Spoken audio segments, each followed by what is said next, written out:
আসসালামু আলাইকুম। আপনারা সকলেই ভালো আছেন।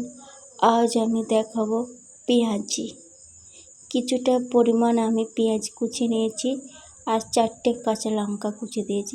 এই রেসিপিটা আপনারা প্রথম থেকে শেষ পর্যন্ত দেখতে থাকবেন। আর এখানে আমি 3 চামচ বেসন দিয়েছি। বেসন দিয়ে আমি একে একে ডো তৈরি করে নেব। আর স্বাদ পরিমাণ মতো লবণ দিয়েছি।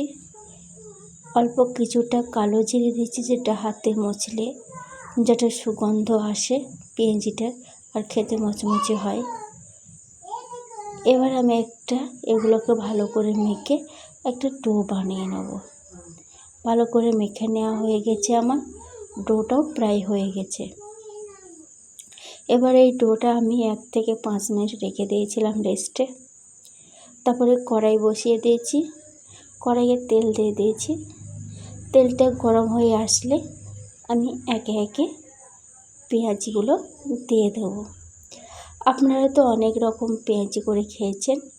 একবার বাড়িতে এই সিম্পল রেসিপিটা একবার করে দেখবেন, খুব মজাদার হয়ে থাকে। একে একে আমি পেঁয়াজিগুলো দিয়ে দিচ্ছি।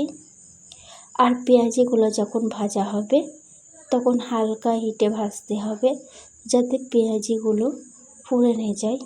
পুড়ে গেলে খেতে ভালো লাগবে না, একটু তিতকুটে লাগবে, তাই হালকা হিটে ভাজতে হবে। আমার পেঁয়াজিগুলো উল্টে দেওয়া হয়ে গেছে, আপনারা সকলেই দেখতে পাচ্ছেন। দেখুন, এবারে পেঁয়াজিগুলো আমি তুলে নেব একে একে একটা প্লেটে। পেঁয়াজিটা খুব মচমচে ও মজাদার হয়েছিল। আমার পেঁয়াজিগুলো তোলা হয়ে গেছে একটা প্লেটে।